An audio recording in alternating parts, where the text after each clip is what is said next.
All right, guys. So, welcome to another class of classification of elements and periodicity in the properties. तो last class के अंदर हम लोगों ने एक बड़े ही इंटरेस्टिंग जंक्चर पे आपको छोड़ा था, जहां हम लोगों ने कुछ इंपॉर्टेंट बातें की थी मॉडर्न पीरियोडिक टेबल के बारे में. Then we talked about block elements and their characteristics. I hope आप लोगों के नोट्स यहां तक कंप्लीट हो चुके हैं.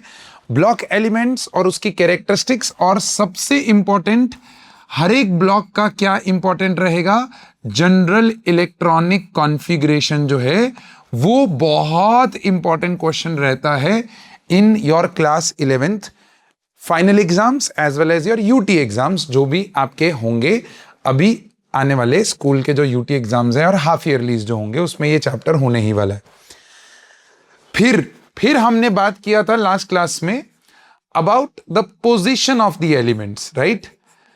In general position find out करने के लिए कौन सी तीन चीजें और किस फ्लो में आपको देखनी है. तो पहले आपको क्या करना है, कॉन्फ़िगरेशन लिखना है, जिससे आपको वैलेंस शेल और वैलेंस शेल से पीरियड नंबर मिल जाएगा.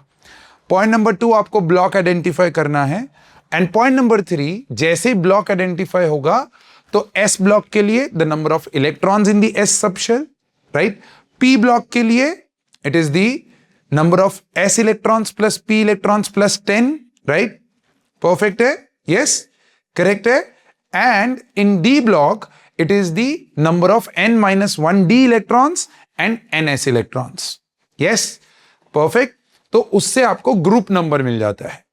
फिर पोजीशन ऑफ 100 प्लस एलिमेंट्स के लिए भी मैंने आपको ट्रिक दिया था. So that is what we have done in the last class.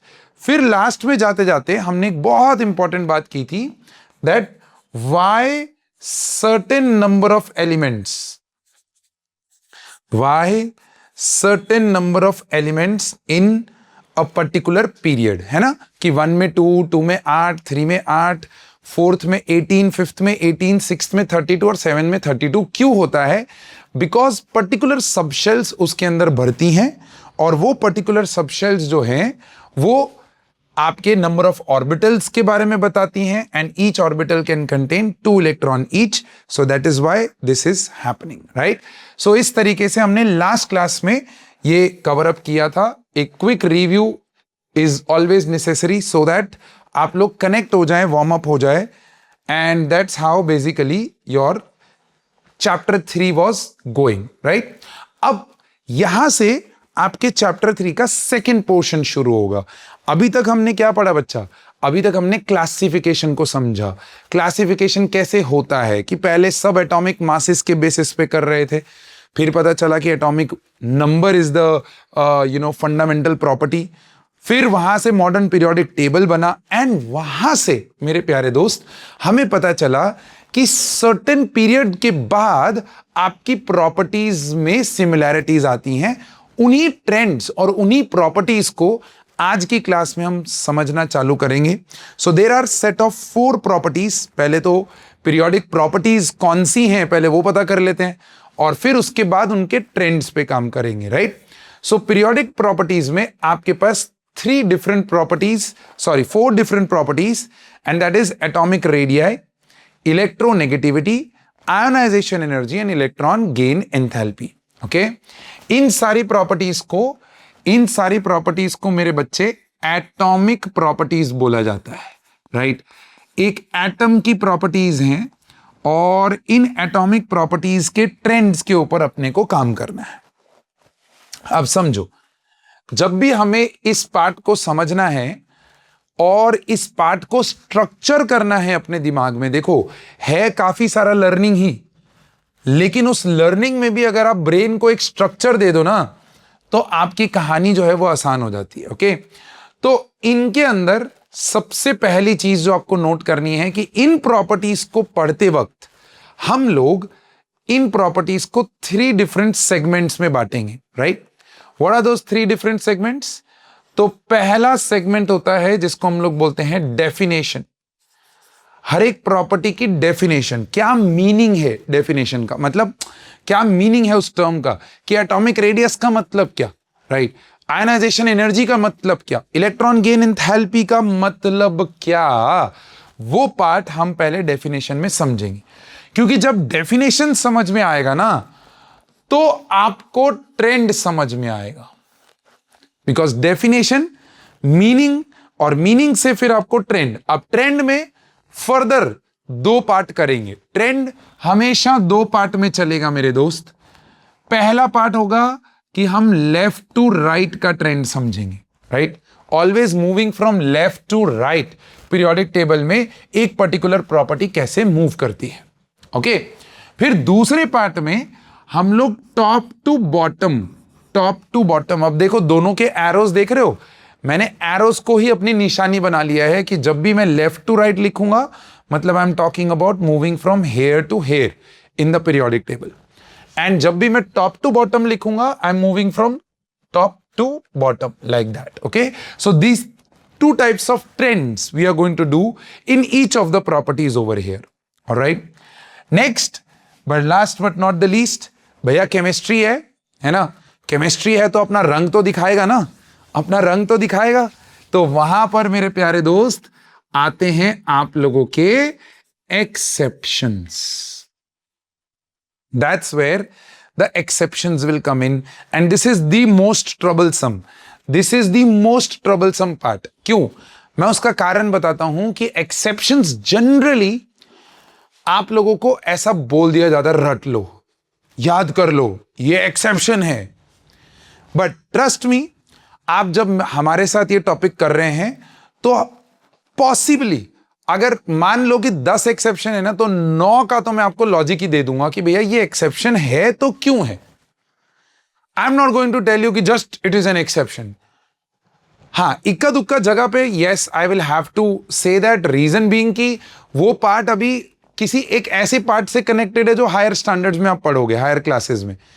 लेकिन जो चीज पॉसिबल होगी वो मैं यहां पर एक्सप्लेन करूंगा और आप लोगों को लॉजिकली एक्सप्लेन करूंगा कि एक्सेप्शन क्यों है, तो आपको एक्सेप्शन जैसा नहीं लगेगा, ओके? तो पहले तो ये 4 प्रॉपर्टीज को लिस्ट डाउन करो, एंड प्लीज मेक श्योर कि यार आप पाजी की तरफ बस देखते मत रहो, अपने नोट्स बहुत स्ट्रक्चर्ड वे में बनाओ और थोड़ा पेस पाजी के साथ बना के रखना है आपको आज की डेट में, ओके? कोशिश है आज हमारी कि आज हम एटॉमिक रेडियस और इलेक्ट्रोनेगेटिविटी को कंप्लीट करना चाहेंगे आज के क्लास के अंदर। हो ही जाएगा मोस्टली, नहीं होगा तो कोई जल्दबाजी नहीं है, वो नेक्स्ट क्लास में भी ले सकते हैं, लेकिन एटॉमिक रेडियस और electronegativity can be done in today's class. I will try my best कि साथ साथ में मैं आपको क्वेश्चंस का मस्का भी देता रहूं, ताकि आप लोगों को एप्लीकेशन पता चले कि हाँ ये पढ़ा और इसका जो क्वेश्चन है वो किस फॉर्म में आएगा, ऑलराइट? तो पहले तो ये 4 properties and the structure of your notes should go like this. Next class में I will be checking up your notebooks and we will be seeing that whether you have completed these notes or not. Okay? Are you with me till here? Yes? Perfect hai? Done. Chalo. Let's move ahead. Let's talk about the first property, and that is nothing but atomic radius.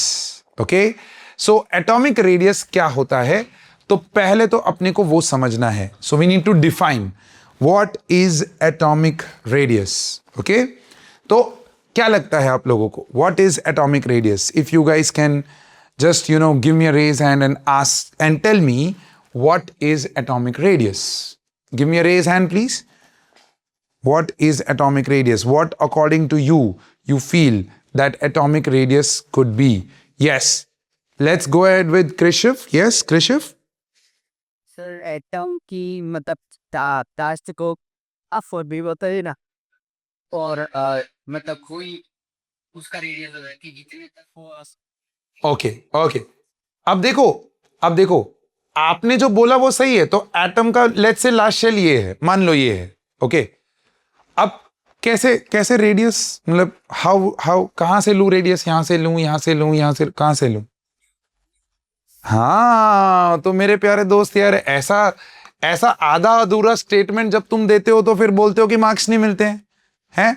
अरे भाई, atomic radius is nothing but distance from, ध्यान से देखना, it is nothing but distance from the centre of the nucleus to the outermost shell of the atom. Outermost shell of the atom. Okay. अब problem क्या था कि भैया हमने तो एटम को पढ़ा ऐसे, अब एटॉमिक स्ट्रक्चर हो चुका, अब हमें पता है कि आपका जो इलेक्ट्रॉन है वो ऐसे भी घूम रहा है, वो ऐसे भी घूम रहा है, इधर भी जा रहा है, इधर भी जा रहा है, ऐसे भी जा रहा है। अच्छा, कुछ कुछ केसेस में तो वो मेरे प्यारे दोस्त ऐसे ऐसे ऐसे ऐसे ऐसे और ऐसे जा रहा है। यस, याद आया? Yes, S block, P block, S orbital, P orbital, D orbital, है ना? तो अगर मैं मान लो कि ये एक मान लो कि ये लूं भी, राइट, ये एस ऑर्बिटल एक लूं, तो distance from the centre of the nucleus, तो पहली चीज तो यार एटम का साइज क्या है? काफी स्मॉल। तो न्यूक्लियस का साइज तो उससे भी छोटा होगा ना? तो how that is going to help, right? So small atom, उसके अंदर न्यूक्लियस भी उससे छोटा, तो उसका सेंटर ढूंढना तो यार नेक्स्ट टू इम्पॉसिबल है। उसका सेंटर ढूंढना नेक्स्ट टू इम्पॉसिबल है। समझो प्रॉब्लम, समझो। हम जो बोल रहे हैं it is the distance from the centre to the outermost, सही है, बट प्रॉब्लम है सेंटर ढूंढना ही बहुत मुश्किल है because of it's small size. Point number 1। What's the second problem? Try and understand. Second problem क्या है कि ये जो इलेक्ट्रॉन है ये एक्चुअली में एक फिक्स पाथ में तो घूम नहीं रहा। एक्चुअली में तो इस न्यूक्लियस के अराउंड बेसिकली इलेक्ट्रॉन का क्लाउड है ना, इस तरीके से इलेक्ट्रॉन का क्लाउड है। सो इलेक्ट्रॉन तो एक वेव के फॉर्म में घूम रहा है और ये क्लाउड है। अब क्वेश्चन ये है कि ये मेरी वैलेंस शेल है, उस वैलेंस शेल में डिस्टेंस कहां तक लूं? उस वैलेंस शेल में डिस्टेंस यहां से यहां तक लूं, यहां तक लूं, यहां तक, कहां तक लूं, है ना? बिकॉज ये तो एक क्लाउड की तरह है। So these were the two problems जो हमारे एटॉमिक रेडियस को मेजर करने में हुई। Firstly the small size of the atom, secondly that electron cloud surrounding the atom does not have a sharp boundary। तो भैया कहां मेजर करूं मैं, है ना? तो यहां पर साइंटिस्ट लोग जब एक दुविधा में फंसे तो उन लोगों ने बोला यार एक काम तो कर सकते हैं ना, हम absolute value of atomic radii नहीं ढूंढ सकते हैं, लेकिन क्या हम एवरेज रेडियाई ढूंढ सकते हैं? तो लोगों ने बोला हां, हम एवरेज रेडियाई तो ढूंढ सकते हैं। चलो ठीक है, पॉइंट नंबर 1 सॉल्व हुआ कि चलो हम एब्सोल्यूट वैल्यू नहीं फाइंड करेंगे, हम एवरेज फाइंड करेंगे। ठीक है, तो एवरेज रेडियाई। अच्छा, अब इस एवरेज रेडियाई के लिए नेक्स्ट क्लास में मैं एक एक्सपर्ट को लेके आऊंगा सिर्फ आपको यह समझाने के लिए कि ये रेडियाई एक्सपेरिमेंटली कैसे मेजर होती है। ठीक है, वो आपको एक वीडियो दिखाएंगे और उस वीडियो में से वो एक्सप्लेन करने की कोशिश करेंगे, क्योंकि the person himself has worked on nanomaterials and he has measured atomic radii of different elements during his project work। तो वो आएंगे और वो आपको हेल्प करेंगे, ठीक है, कि किस तरीके से ये रेडियाई मेजर होता है। आपने पढ़ तो लिया, एवरेज रेडियाई मेजर करेंगे, अलग अलग टाइप के रेडियाईज भी देखेंगे आज हम, तो वो आपको एक्सप्लेन करेंगे कि कैसे हो रहा है। Point number 1। पॉइंट नंबर 2 ध्यान से देखना। Point number 2, The electron cloud surrounding the atom does not have sharp boundary। Okay, कोई दिक्कत नहीं है। तो हमारे जो साइंटिस्ट थे उन्होंने क्या किया, उन्होंने पहले तो एलिमेंट्स को अलग अलग तरह से डिवाइड किया। नेचर ऑफ द एलिमेंट्स को पहले तो फोकस किया। तो नेचर ऑफ द एलिमेंट्स को जब फोकस किया तो उन्होंने बोला वाओ, हमारे पास 3 तरह के तो एलिमेंट्स हैं, एक है मेटल्स, दूसरे हैं नॉन मेटल्स, और तीसरे क्या है हमारे पास? तीसरे हैं नोबल गैसेस, है ना, नोबल एलिमेंट्स। अब समझने की कोशिश करना, जब मैं मेटल्स की बात करता हूं तो मेटल के अंदर आपका जो रेडियाई है वो कैसे मेजर किया जाएगा? मेटल के अंदर आपका रेडियाई कैसे मेजर किया जाएगा? So there will be a crystal lattice. एक मेटल का लैटिस होता है जिसमें atoms are just touching each other. हम क्या करेंगे? हम 2 न्यूक्लियस के बीच का डिस्टेंस ढूंढ लेंगे। हम न्यूक्लियस से शार्प बाउंड्री तक तो पहुंच नहीं पा रहे, बट हमने क्या किया, एक एवरेज डिस्टेंस ले लिया दो न्यूक्लियस के बीच में। वापस मैं एक वर्ड यूज कर रहा हूं, average distance my dear friend. So हम एवरेज डिस्टेंस को ढूंढ लेंगे और इस डिस्टेंस को d/2 कर देंगे तो हमें मेटल्स का रेडियस मिल जाएगा। आ रहा हूं मैं, टेंशन मत लीजिए, आ रहा हूं, प्लीज रिलैक्स। नॉन मेटल्स के अंदर हम लोग क्या करेंगे, हमको पता है कि नॉन मेटल के अंदर वो लोग जब बॉन्ड बनाते हैं तो दोनों के बीच में ऐसे एक ओवरलैपिंग रीजन आ जाता है। ओके, अब अगेन ये दो न्यूक्लियस के बीच का एवरेज डिस्टेंस और उस डिस्टेंस को d/2 कर देंगे तो हमें नॉन मेटल का रेडियस मिल जाएगा, जिसको नॉन मेटालिक रेडियस बोला जाएगा और इसको मेटालिक रेडियस बोला जाएगा। ठीक है, और फिर नोबल एलिमेंट्स। अब नोबल एलिमेंट्स में क्या होता है, उनको प्रेशराइज किया जाता है, कंटेनर के अंदर प्रेशराइज करते हैं और इतना प्रेशर करते हैं कि वो क्लोजेस्ट प्रॉक्सिमिटी में आ जाए। मेरे वर्ड को ध्यान से सुनना, इतना प्रेशर करते हैं कि they reach to the closest proximity. Okay, अब जब वो क्लोजेस्ट प्रॉक्सिमिटी में आ गए तो उनके बीच का न्यूक्लियस डिस्टेंस, एवरेज डिस्टेंस निकाला d और उसको d/2 कर दिया तो मेरे बच्चे ये नोबल एलिमेंट्स का रेडियाई आ जाएगा। अब ये जो तीन तरह के रेडियाई थे, इन रेडियाई को मेरे प्यारे दोस्तों नाम दिया गया। इस रेडियस को नाम दिया गया, metallic, non metallic and noble elements के रेडियाई को मेजर किया गया और नाम दिया गया। Before I start giving you the name, please write this down with me. It's very, very important. Please take care. You have to match your speed with me. All right. So types of radii. Types of radii. अब types of radii में तीन प्रकार की radii होती हैं and those are on your board right now. Can you see this? Right? Non-metallic radii overlap हुआ देखो यहां पर। फिर ये है आपका वैंडरवॉल रेडियाई और ये है आपका मेटालिक रेडियाई। ओके, तीनों रेडियाई में क्या है, तीनों रेडियाई में डेफिनेशन कैसे आएगी और उनके नाम क्या है। देखो, आपके नॉन मेटल्स जो हैं वो हमेशा कौन सा बॉन्ड बनाते हैं, कोवेलेंट बॉन्ड बनाते हैं। सो इसीलिए कोवेलेंट रेडियाई।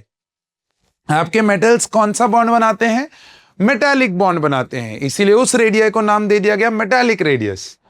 और आपके नोबल एलिमेंट्स के बीच में जो अट्रैक्टिव फोर्सेस होती है, those are the weakest force of attraction in the world of science, जिसको वैंडरवॉल बोला जाता है, वैंडरवॉल्स फोर्सेस बोला जाता है and hence van der Waal radii became the name of that radii.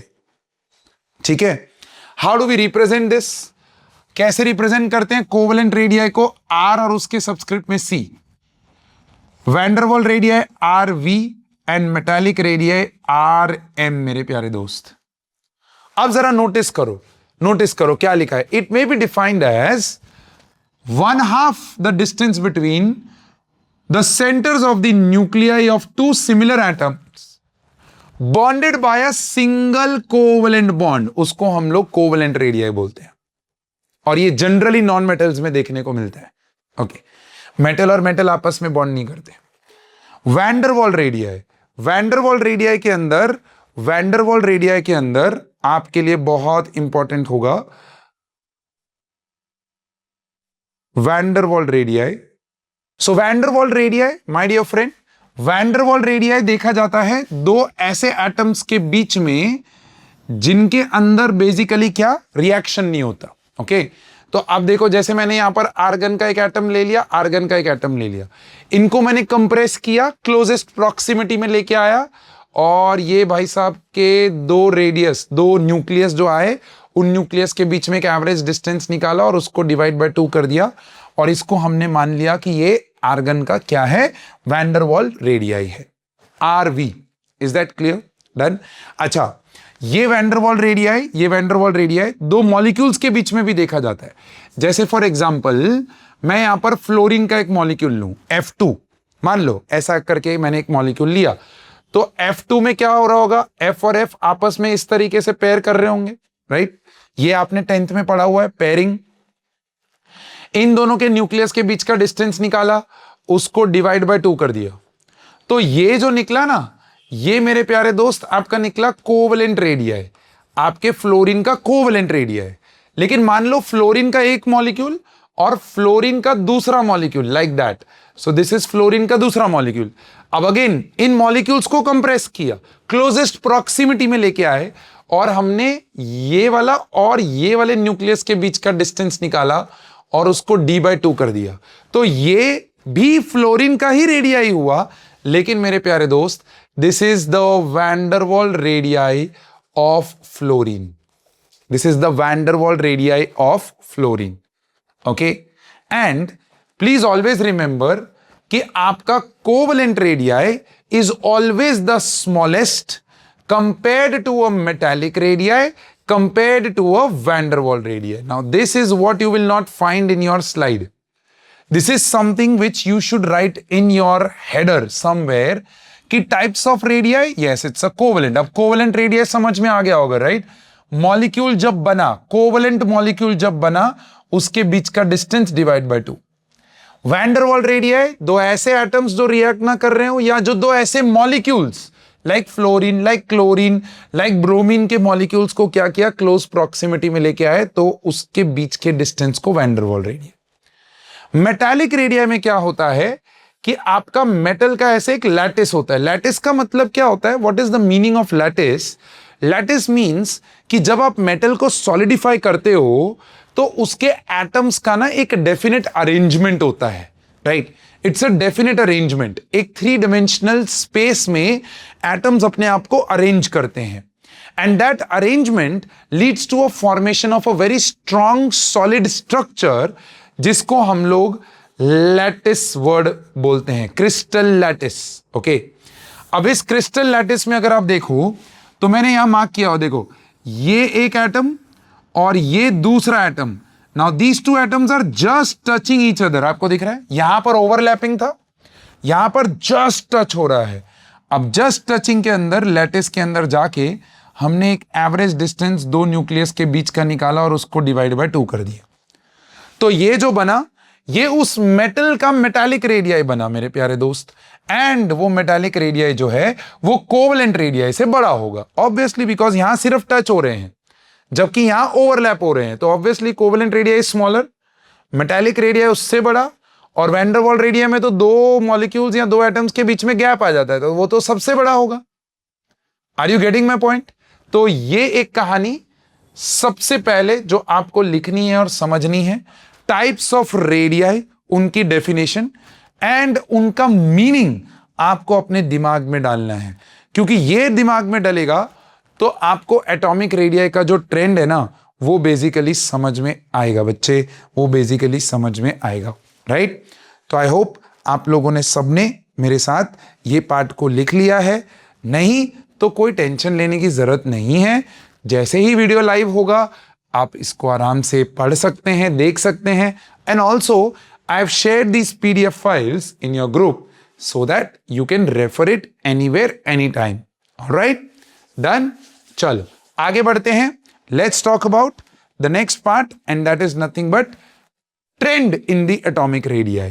अब देखो बच्चा, यहां पर ये वाला पार्ट इंपॉर्टेंट है। डेफिनेशन शायद एक बार ना भी पूछी जाए, बट ये वाला पार्ट पूछा जा सकता है। ओके, परफेक्ट है। अब समझो नेक्स्ट पार्ट जो अपने को समझना है वो है trend, trends in atomic radii. अब बच्चा देखो, एटॉमिक रेडियाई का ट्रेंड जब अपने को आइडेंटिफाई करना है, एटॉमिक रेडियाई का ट्रेंड अपने को जब आइडेंटिफाई करना है, तो ट्रेंड समझने से पहले आपको कुछ इंपॉर्टेंट टर्मिनोलॉजीज के बारे में क्लैरिटी आनी चाहिए। इंपॉर्टेंट टर्मिनोलॉजीज एकदम क्लियर होनी चाहिए। ये क्लियर होगा तो आप ट्रेंड्स को बहुत आसानी से पकड़ पाओगे। ओके, अब उस इंपॉर्टेंट टर्मिनोलॉजी में पहली टर्मिनोलॉजी इज कि आपको यह पता होना चाहिए कि न्यूक्लियर चार्ज क्या होता है। ओके, Z, इसको रिप्रेजेंट किया जाता है with the letter Z, nuclear charge. What is nuclear charge? अगर आपसे कोई पूछ ले what is nuclear charge, it is the force of attraction. मेरे साथ साथ लिखिएगा, it is the force of attraction experienced by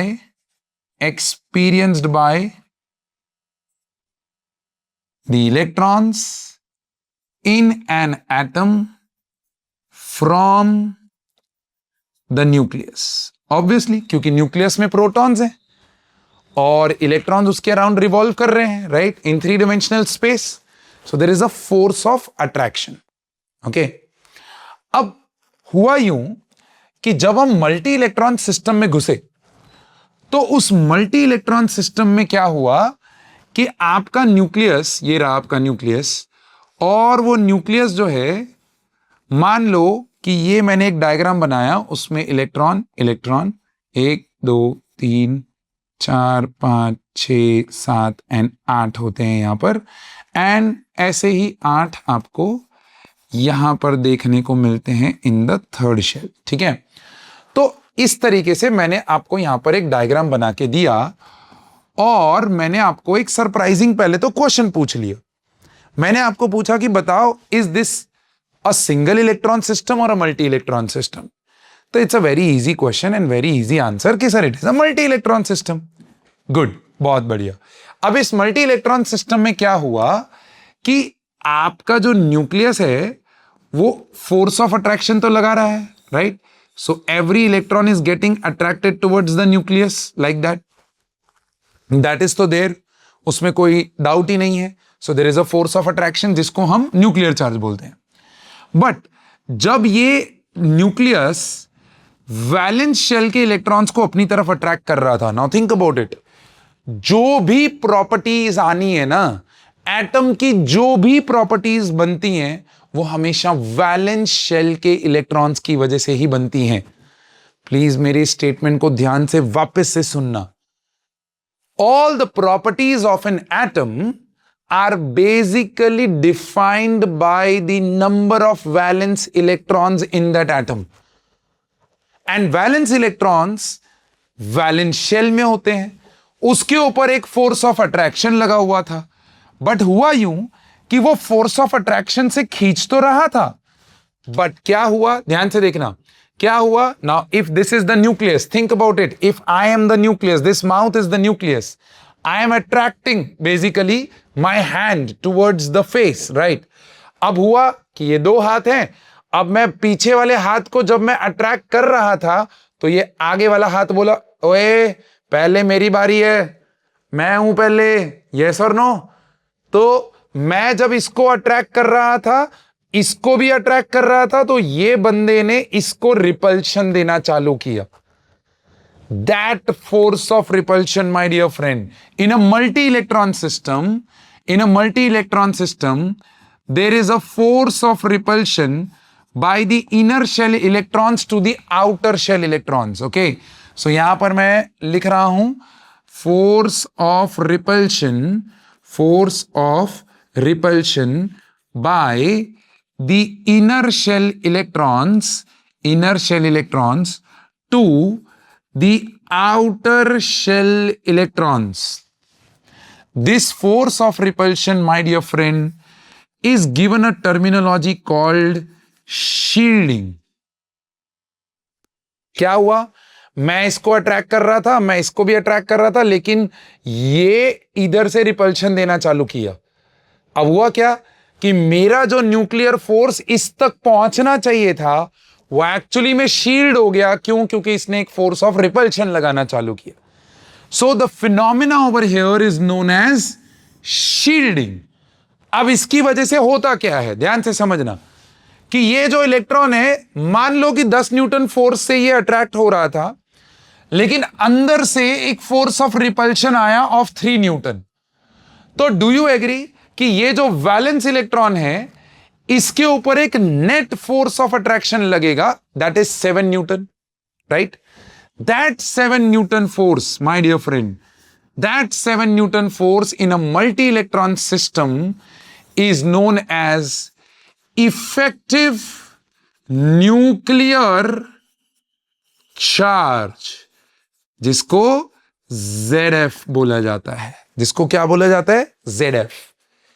Z is nuclear charge, ZF is effective nuclear charge. क्या आप सब मेरे साथ एग्री करेंगे कि Z is always greater than ZF? Always. Z is always greater than ZF. Clear है? Nuclear charge हमेशा ज्यादा होता है, लेकिन फोर्स ऑफ रिपल्शन आने की वजह से ये न्यूक्लियर चार्ज घट जाता है, एंड दैट घटा हुआ charge is known as effective nuclear charge. तो अगर आपसे कोई पूछे what is effective nuclear charge, it is the net nuclear charge experienced by an electron in a multi-electron system.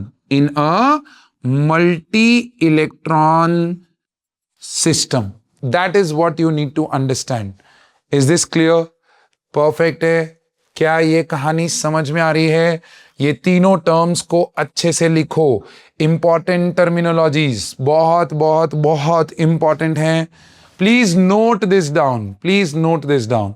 तो ये तीन टर्म्स के बाद आता है एक चौथा टर्म. ओके, चौथा टर्म यहां पर ये है जिसको हम लोग बोलते हैं penetration. Right? Point number 4, this is known as penetration. अच्छा, पेनिट्रेशन का मतलब क्या होता है? घुसना. Okay, like I penetrated into the army of some country. All right, so I penetrated, right? So that's what is known as घुसना. एकदम आसान भाषा में penetration means घुसना. The ability of an orbital to get attracted towards the nucleus of an atom. Okay, so ability of an orbital to get attracted towards the nucleus of an atom is known as its penetration. All right, अब यहां पर दो चीजें, ये चौथा term लिखने के बाद दो चीजें. एक, आपको समझना है शील्डिंग पावर या शील्डिंग स्ट्रेंथ भी बोलते हैं उसको. और दूसरा जो आपको टर्म यहां पर समझना है, that is what my dear friend, penetration power. तो हमारे पास चार तरह के ऑर्बिटल्स होते हैं. Can you name them quickly? Yes, anyone, can you name them quickly? Correct. So S, P, D and F. These are the 4 types of orbitals that we know. इन चारों ऑर्बिटल्स का शील्डिंग पावर और penetration power अपने को समझना है. Shielding को समझना पहले. Shielding is the force of repulsion, right? And penetration is the ability of an orbital to get attracted towards the nucleus. Confusion होगा इसीलिए वापस रिपीट किया. अब देखो मेरे प्यारे दोस्त, ये आपका एस ऑर्बिटल है, राइट? एस ऑर्बिटल कैसा होता है? स्फेरिकल होता है. अब थिंक अबाउट इट कि अगर आप एक कॉन्सर्ट देखने गए हो, ओके, जस्ट इमेजिन, एक सिनेरियो इमेजिन करो शील्डिंग पावर को समझने के लिए. आप एक कॉन्सर्ट देखने गए हो और उस कॉन्सर्ट के अंदर आपका जो पर्सन है वो यहां खड़ा हुआ है, right? So that person is doing और singing whatever concert you have gone to see, तो वो यहां पर खड़ा हुआ है. अब मानो कि ये जो उंगलियां हैं मेरी, those fingers are like that, okay, and the person is over here. So I will just hold this over here. That black pen is the person, and this over here is the electrons, the people who have reached the concert before you. Okay? Now think about it कि अगर उन लोगों ने जो आपसे पहले पहुंच गए हैं, वो इतने अच्छे दोस्त हैं एक दूसरे के कि उन्होंने कंधों पे कंधे हाथ रख के, वो पता है अपने टीम मीटिंग करते हैं, अपने स्पोर्ट्स के अंदर टीम मीटिंग करते हैं, राइट? तो ऐसे कंधों पे हाथ रख के वो लोग ऐसे घेर के बैठे हुए हैं वो कॉन्सर्ट वाले बंदे को. तो थिंक अबाउट इट, क्या आपको अंदर जाने की परमिशन मिलेगी? क्या उस पार्ट में से क्या अंदर जाने की परमिशन मिलेगी? विल इट बी इजी और difficult? Yes, it will be difficult, correct, agree करते हो? तो थिंक अबाउट इट, क्या मेरा जो s ऑर्बिटल है वो स्फेरिकल है? अब अगर वो स्फेरिकल है मेरे दोस्त, तो स्फेरिकल जो है वो इतना परफेक्ट शेप है मैथ्स का, जिसको हम मोस्ट स्टेबल शेप बोलते हैं, कि electron is basically very very tightly packed when in an s orbital. तो सोचो, अगर मेरा आउटर शेल से जस्ट पहले एक s सब शेल है, तो क्या उसका रिपल्सिव फोर्स काफी स्ट्रांग होगा? क्योंकि वो इलेक्ट्रॉन को अंदर आने नहीं देगा, आउटर वाले इलेक्ट्रॉन को अंदर आने नहीं देगा। वो रिपल्सिव फोर्स फेंक रहा है बाहर की तरफ, और वो भी कंसंट्रेटेड फोर्स है, वो स्फेरिकल फोर्स। यस और नो? यस। तो शील्डिंग पावर में मैं अगर बात करूं, तो s का शील्डिंग सबसे स्ट्रांग होता है। ओके, फिर उसके बाद आपका p orbital something like this आया था। अब ये थोड़ा सा डिफ्यूज हो गया, देखो पहले स्फेरिकल था, अब ये डिफ्यूज हो गया। Now it is the electron is revolving like this. Okay, so the electron is revolving like that. तो इसका जो शील्डिंग होगा compare to an s would be lesser. Yes, agree करते हो? Because of its more diffusion. Similarly एक d orbital जो होता है वो डबल डंबल होता है, तो वो और ज्यादा डिफ्यूज हो गया। अब एक इलेक्ट्रॉन जो है वो स्फीयर में ना घूम के वो ऐसे घूम रहा है, देखो वो ऐसे घूम रहा है, so this is more diffused. तो आपका d ऑर्बिटल का शील्डिंग और भी वीक हो गया। और आपका f ऑर्बिटल तो कॉम्प्लेक्स ट्रिपल डंबल शेप होता है मेरे दोस्त, तो ट्रिपल डंबल शेप तो और भी ज्यादा डिफ्यूज हो गया। तो देयरफॉर आपका f ऑर्बिटल का shielding is even more less compared to what, my dear friend, SPD। तो शील्डिंग पावर में the maximum force of repulsion from the inner shell will be given by an s subshell। okay, फिर उसके बाद p, फिर उसके बाद d, फिर उसके बाद f। इनफैक्ट आप इसके अंदर ऐसे भी लिख सकते हो कि आपके जो d and f होते हैं, they are poor shielders and your S and P, they are what, my dear friend, strong shielders। ठीक है, poor and strong। ओके, अब यहां पर ध्यान, coming to the penetration power. अब सोचो, दिमाग लगाओ, पेनिट्रेशन पावर क्या? पेनिट्रेशन पावर मतलब the force of attraction experienced by an electron in a particular orbital. Now think about it, कि ये न्यूक्लियस है, ये मेरा s ऑर्बिटल है। अब s ऑर्बिटल स्फेरिकल होता है। अब अगर s ऑर्बिटल स्फेरिकल है मेरे दोस्त, अगर s ऑर्बिटल स्फेरिकल है, तो क्या न्यूक्लियस का जो फोर्स ऑफ अट्रैक्शन है in all the directions will be equal for an s orbital electron? Yes. तो सबसे स्ट्रांगली अगर मैं बात करूं 4s 4p 4d 4f, तो 4s 4p 4d 4f में क्या सबसे strong force of attraction 4s के ऊपर होगा, बिकॉज वो स्फेरिकल है। तो सबसे ज्यादा penetration towards the nucleus is of an s orbital. तो s ऑर्बिटल पेनिट्रेशन पावर की बात करूं तो s ऑर्बिटल सबसे स्ट्रांग, फिर उसके बाद p, फिर उसके बाद d, और फिर उसके बाद f। Again because of the shape, force of attraction on the electron in an s orbital is much higher compared to a d, f and p orbital।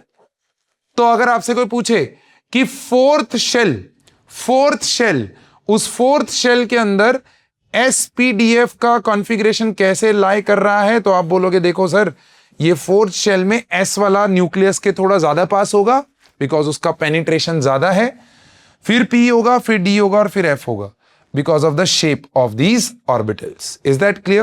So that is how you need to write down penetration power and shielding power of different orbitals in an atom towards the outer shell electrons shielding, and towards the nucleus is the penetration power। Please write this down। ऐसे ही आपने ये चारों term के बारे में लिखा और इनको समझा, मेरे प्यारे दोस्त, आप लोगों को ये ट्रेंड्स पढ़ने से पहले आपको इफेक्टिव न्यूक्लियर चार्ज का ट्रेंड पढ़ लेना है कि लेफ्ट टू राइट क्या होता है। और टॉप टू बॉटम क्या होता है। एंड आपको शील्डिंग का पढ़ लेना है। सो शील्डिंग लेफ्ट टू राइट क्या होगा और टॉप टू बॉटम क्या होगा। बस अगर आपने इन दोनों टर्म्स के ट्रेंड्स को समझ लिया, आपके सारे ट्रेंड्स क्लियर हो जाएंगे। क्यों?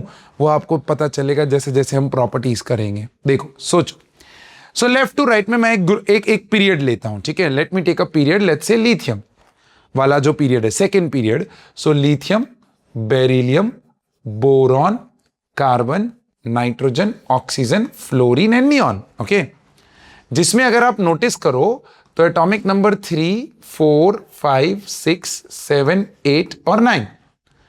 अब क्या इन सब में 1s2 तो कॉमन चलेगा? हीलियम तो कॉमन ही रहेगा ना इनमें, है ना। कॉन्फ़िगरेशन, अब देखो हर चीज कॉन्फ़िगरेशन पे ड्रॉप डाउन हो जाएगी। क्या आपके लिथियम का जो कॉन्फ़िगरेशन बनेगा वो 1s2 2s1? क्या यहां पर बनेगा 2s2? क्या यहां पर बनेगा 2s2 और 2p1? क्या यहां पर बनेगा 2s2 और 2p2? यहां पर आएगा 2s2 और 2p3, यहां पर 2s2 और 2p4 और यहां पर 2s2 और 2p5। यस, ऐसा करके चलेगा।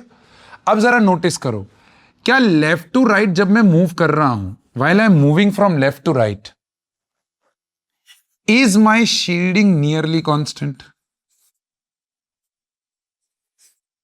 राइट है, शील्डिंग नियरली कांस्टेंट है क्योंकि हर एक एलिमेंट के अंदर वाला शेल जो है वो 1s और 2s ही है। यस, और अगर शेल्स में बात करूं, ये तो सब शेल्स की बात हुई, मैं शेल्स में बात करूं तो हर एक का अंदर वाला जो शेल है वो 1s ही है। तो बेसिकली सबके अंदर जो शील्डिंग है वो नियरली कांस्टेंट ही हो गया। But on moving from left to right, on moving from left to right, on moving from L to R, do you agree with this statement that I'm writing? Number of protons in the nucleus increases, right?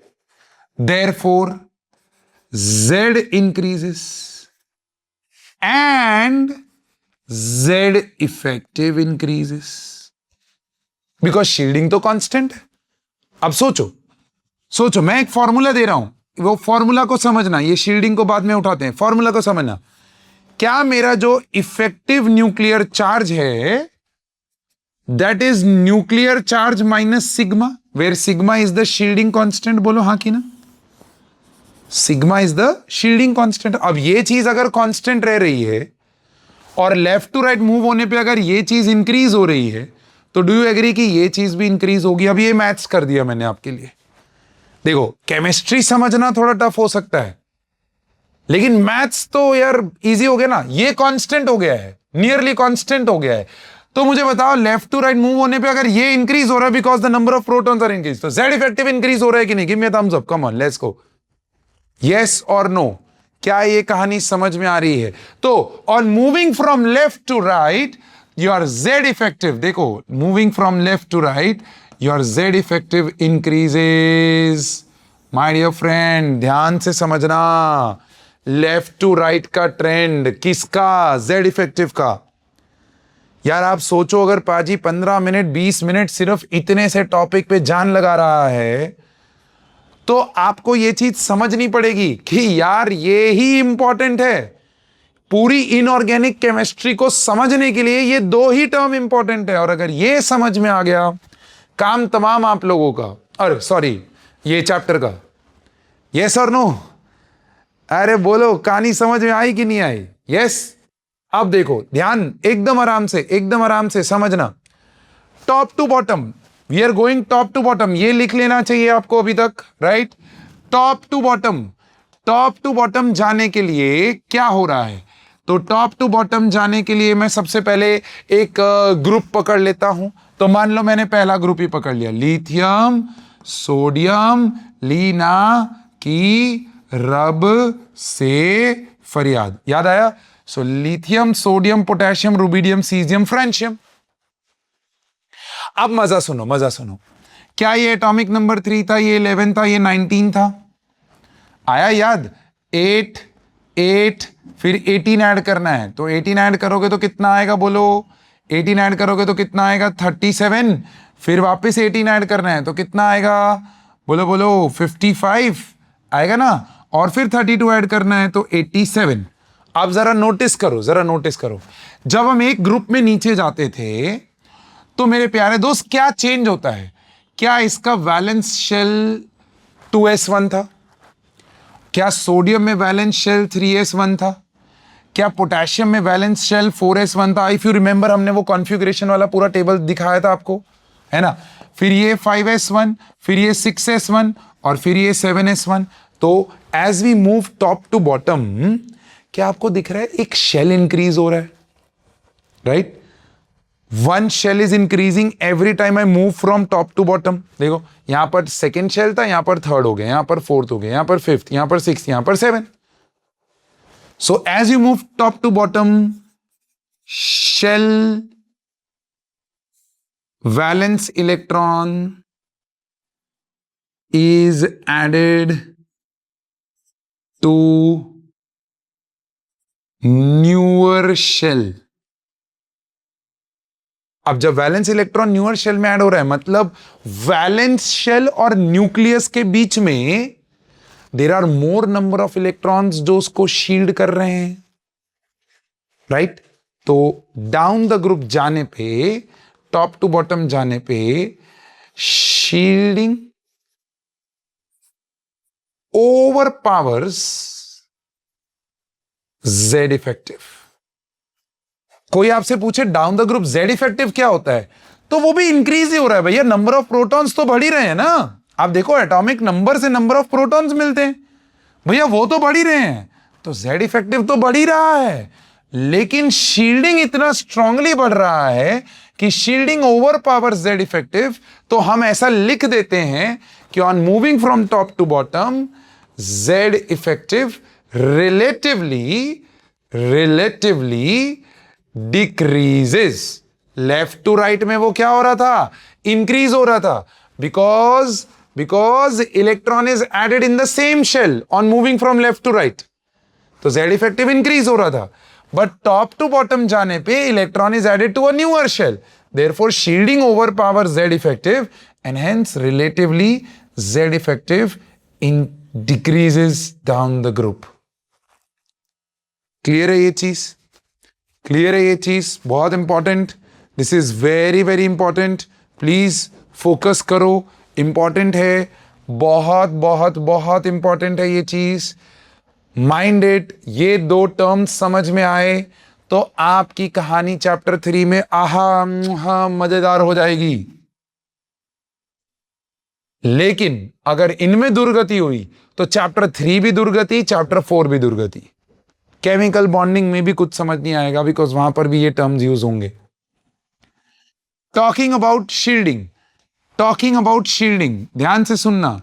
अगर मैं shielding की बात करूं तो shielding के अंदर left to right जाने पे मैंने ऑलरेडी साथ साथ में बता दिया कि नियरली क्या हो जा रहा है? कांस्टेंट हो जा रहा है। और टॉप टू बॉटम जाने पे शील्डिंग क्या हो जा रहा है? इंक्रीज हो जा रहा है, because more number of shells are added between the valence shell and the nucleus, so therefore shielding is increasing. तो ये समझ में आया, Z इफेक्टिव समझ में आया। अब जब ट्रेंड की बात करूंगा तो आप लोगों के लिए ट्रेंड बनाना कोई बड़ी बात नहीं होगी। Trust me, this is a fact that I am telling you. Please ये स्लाइड्स अच्छे से बढ़िया से इसको पहले रिविजिट कर लो, and then we will talk about the trend. तो जैसे ही आपने ये दोनों टर्म्स समझ लिए, अब ये ट्रेंड समझने में कोई दिक्कत नहीं होगी, कोई दिक्कत नहीं होगी। देखो, मैं आपको पहले ट्रेंड दिखाता हूं और फिर आप उस ट्रेंड को समझने की कोशिश करो कि अच्छा हाँ यार, बात तो सही कर रहे थे सर, है ना। देखो, ये ट्रेंड आपको दिख रहा होगा, बोर्ड पे दिख रहा है। Are you able to see the trend? Okay, अब जरा नोटिस करो, जरा नोटिस करो। एक पीरियड को पकड़ो, सब कुछ मत देखो एक साथ, फोकस करो। क्या एक पीरियड में ये सबसे बड़ा, फिर उससे छोटा, छोटा छोटा छोटा छोटा छोटा, और फिर ये जो लास्ट वाला है वो फिर वापस बड़ा हो गया, ऑलमोस्ट लिथियम जितना साइज और उससे भी बड़ा ही है वो साइज. Alright, right. सो अगर मैं ट्रेंड इन एटॉमिक रेडियाई की बात करूं तो left to right atomic radii decreases. Left to right atomic radii decreases. अब क्यों ऐसा, सोचो क्यों ऐसा? बिकॉज लेफ्ट टू राइट जाने पे शील्डिंग तो कांस्टेंट ही है, बट जेड इफेक्टिव बढ़ रहा था. यस और नो?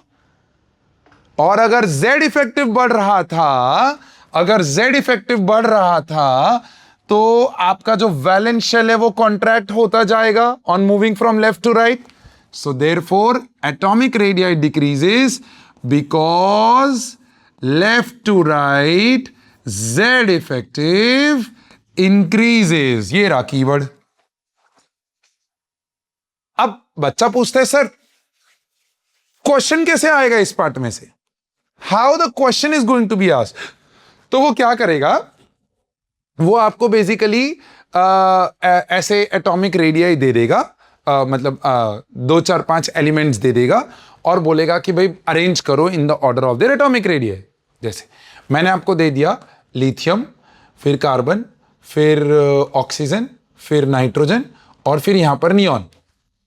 तो पहले तो आप आइडेंटिफाई करोगे कि ये सारे के सारे सेम पीरियड के हैं. दिख रहा है? अगर पीरियड चेंज हुआ तो वो ऑब्वियसली सेकेंड पीरियड से तो बड़ा ही होगा radii.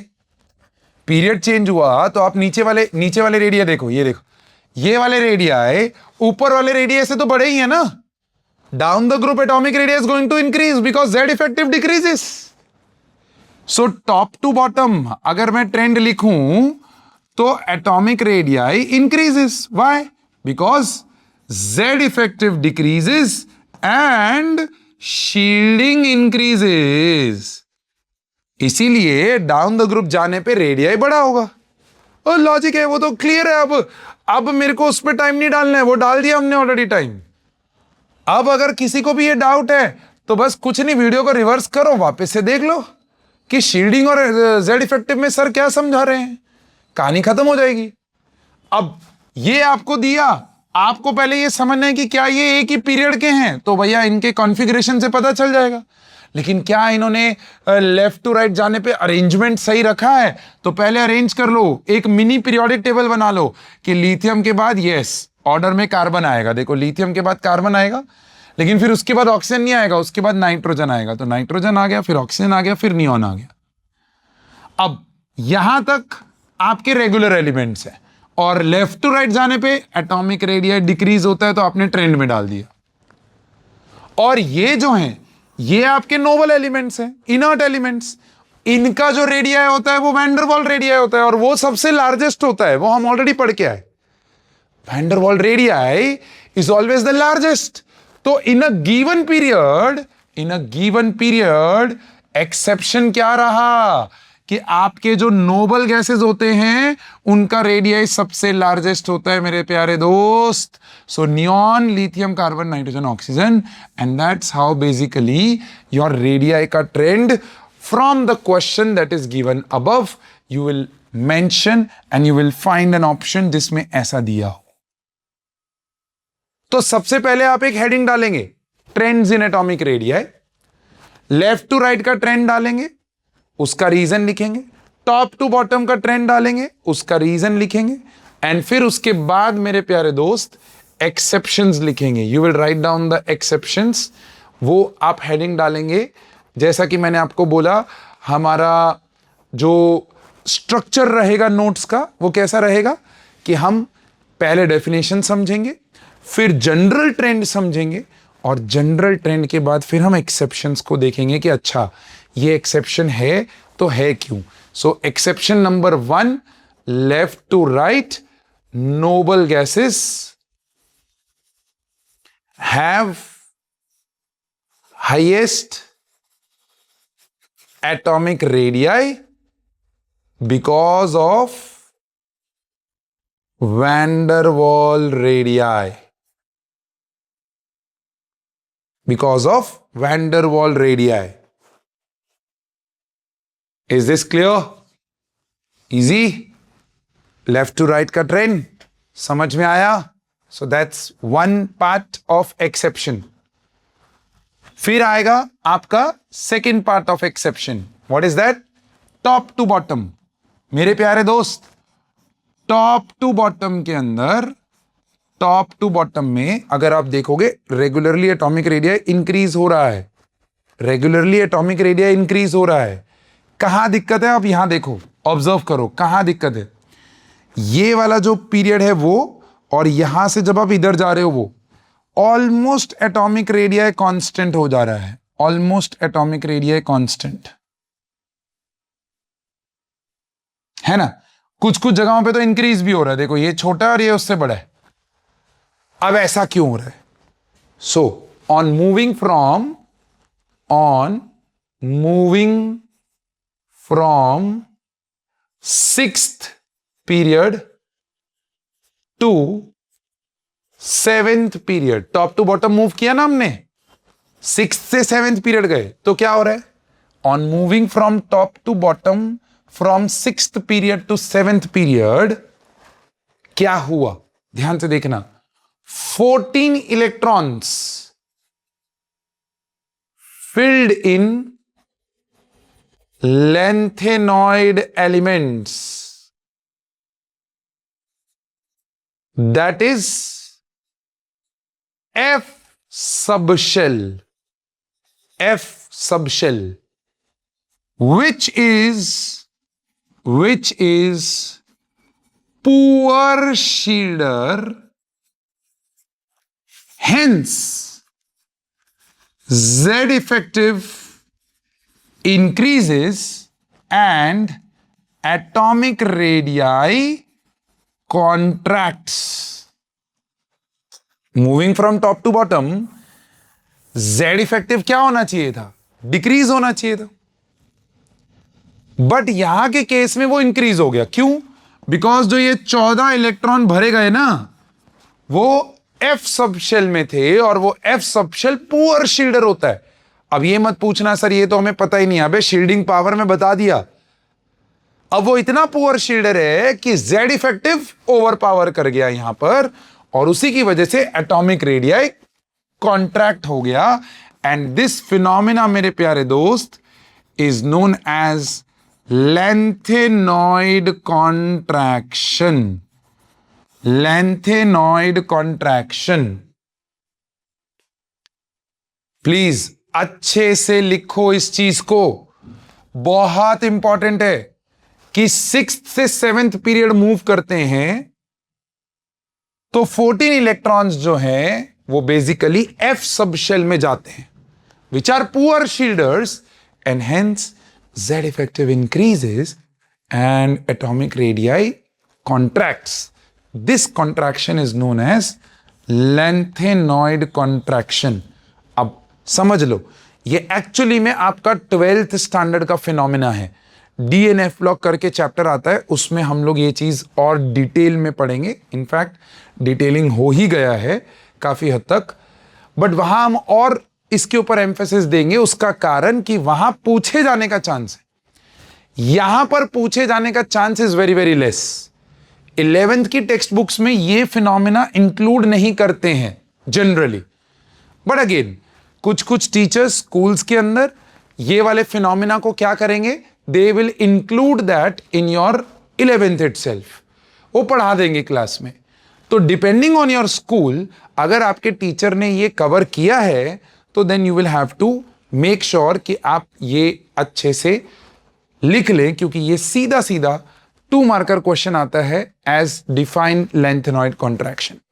Okay, so on moving from 6th to 7th period, there are 14 electrons filled in the lantanoid elements, that is F subshell, which are poor shielders. Therefore, Z effective increases. Therefore, atomic radii contracts, and hence is known as lantanoid contraction. Done? Please write this down. तो जैसे ही आपने ये complete किया, बात आती है कि atomic radii के साथ साथ आयोनिक रेडियाई का क्या ट्रेंड होगा. आयोनिक रेडियाई मतलब आयंस का ट्रेंड, इन्हीं एलिमेंट्स के आयंस का ट्रेंड. तो माय डियर फ्रेंड, वहां पर आपको बस इतना ही लिखना है that ionic radii has same trend atomic radii. Top to bottom, left to right, same trend. But what is the difference you need to note down? वो क्या करता है, आयंस दो प्रकार के होते हैं, अपने को पता है ना, ions are of two types, एक होता है कैटायन और दूसरा होता है एनायन. तो वो क्या करता है, वो बेसिकली एक ही एलिमेंट लेगा F, उस एलिमेंट F का F माइनस भी दे देगा और उसी F का F प्लस भी दे देगा. अब वो बोलेगा arrange these in the order of their atomic radii. Okay, now listen to this very very carefully. क्या मुझे पता है कि fluorine is basically atomic number 9. तो अगर मैं 9 9 और 9 लिख दूं तो सब सही है, कोई दिक्कत नहीं है. और अगर मैं बात करूं नंबर ऑफ इलेक्ट्रॉन्स की, तो एक न्यूट्रल एटम में आपके नंबर ऑफ इलेक्ट्रॉन्स भी 9 हो गए, राइट. यहां पर मैं नंबर ऑफ इलेक्ट्रॉन्स लिख रहा हूं. सो यहां पर 9 प्रोटॉन के सामने 9 इलेक्ट्रॉन हो गए. Give me thumbs up, yes, agreed. लेकिन अगर मैं बात करूं एक F माइनस की, if I talk about F minus, तो मतलब न्यूट्रल एटम में एक इलेक्ट्रॉन ऐड हुआ है, मतलब यहां पर टोटल 10 इलेक्ट्रॉन हो चुके हैं, राइट. और अगर मैं बात करूं F प्लस की, तो मेरे बच्चे एक इलेक्ट्रॉन माइनस हो चुका है, मतलब यहां पर 8 इलेक्ट्रॉन्स हो चुके हैं. अब क्या है, अब मेरे प्यारे दोस्तों आपको देखना है एक बड़ा इंटरेस्टिंग रेशो को ध्यान से समझना. रेशो को हम बोलते हैं P/E ratio, proton to electron ratio.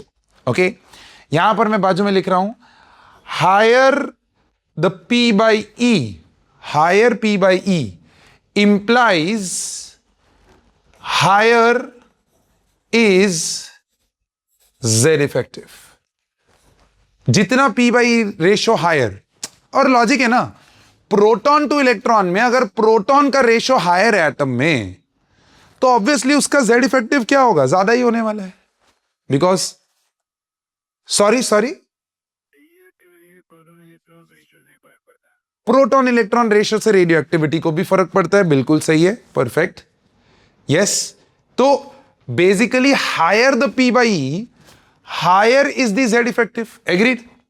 अब सोचो, यहां पर P/E रेशियो निकालो, तो क्या यहां पर 9/8 आएगा, क्या यहां पर 9/9 आएगा, और क्या यहां पर 9/10 आएगा, राइट. P/E ratio 9/10. क्या यहां पर वैल्यू 0.9 हो जाएगी, क्या यहां पर वैल्यू 1 हो जाएगी, और क्या यहां पर मेरे प्यारे दोस्तों आपकी वैल्यू 1 पॉइंट समथिंग, राइट. सो 1.2 के करीब आएगी. एग्रीड. 1 पॉइंट समथिंग, 1.2 के करीब आएगी. तो क्या आपने नोटिस किया कि जब एक एटम का कैटायन बनता है तो उसका P/E रेशियो इंक्रीज हो जाता है. अब अगर P/E रेशियो इंक्रीज हो गया तो मतलब Z इफेक्टिव इंक्रीज हो गया, और अगर Z इफेक्टिव इंक्रीज हो गया तो क्या आप एग्री करोगे कि F plus is going to be smaller than F and F is going to be smaller than F minus. तो मैं यहां पर एक चीज लिखने जा रहा हूं, ध्यान से समझना.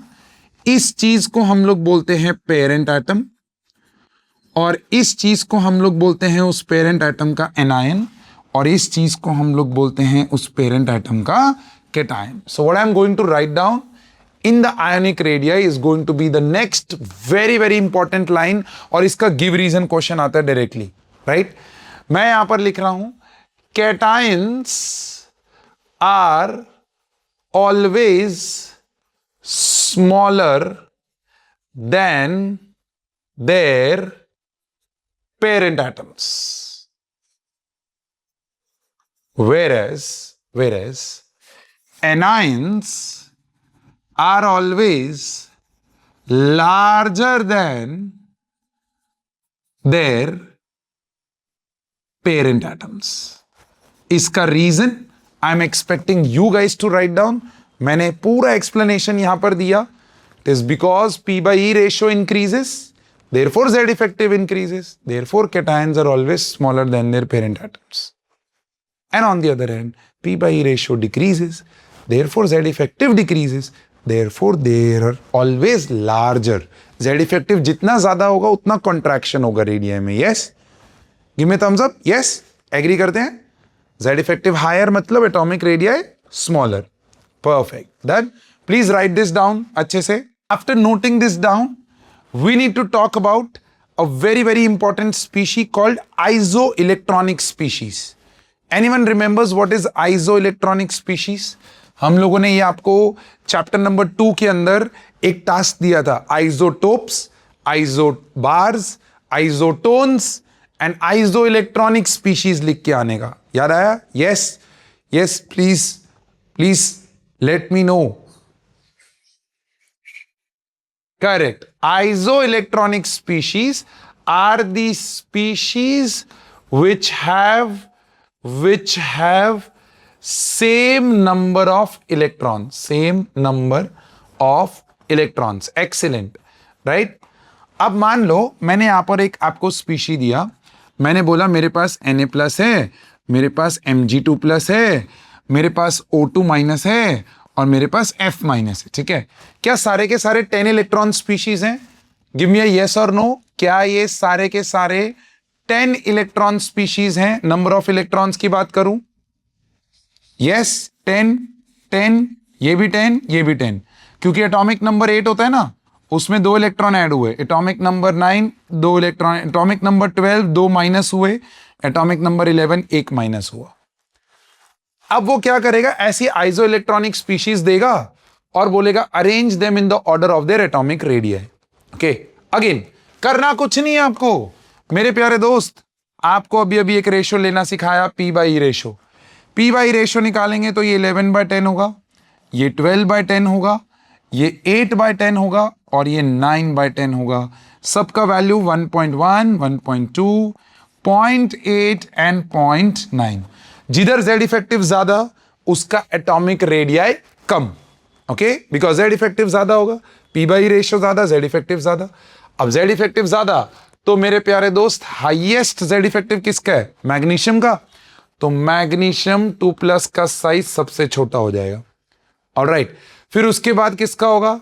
Na+ का आएगा ना 1.1. फिर उसके बाद किसका होगा?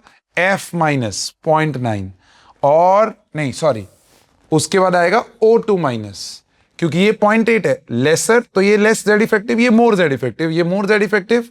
तो F- नहीं सही लिखा था हमने, हायर. तो F- तो इसका साइज छोटा हो जाएगा और O2- का साइज सबसे बड़ा होगा. That's how you will write down the arrangement of isoelectronic species. One of the favourites atomic radii के ट्रेंड में, वन ऑफ द फेवरेट्स जो पूछे जाता है. Okay, so isoelectronic species, ionic radii में cation and anion compare to their parent atom, atomic radii का general trend and the exception in left to right जो कि आपका नोबल गैसेस था, और टॉप टू बॉटम जो कि आपका 6 to 7 पीरियड मूव करने में था because of the lanthanoid contraction. Right, that will be all with the first property, the first property that is atomic radii. and over here आपका आज का लेक्चर जो है वो कंप्लीट होता है. we will meet up in the next lecture with good energy and we will cover up 3 properties, that is electronegativity, ionization energy and electron gain enthalpy. because अब आपको वो हैंग आ गया है कि अच्छा ये प्रॉपर्टीज डिपेंड किस पे कर रही हैं? दो ही चीजों पे, Z इफेक्टिव एंड शील्डिंग. अगर इन दोनों का ट्रेंड क्लियर हो गया तो अब बाकी प्रॉपर्टीज के ट्रेंड्स में प्रॉब्लम नहीं आएगा. जो भी प्रॉब्लम आएगा वो केमिस्ट्री के एक्सेप्शंस में ही होता है. So with that good note we will meet you in the next class. Take care. Thank you so much.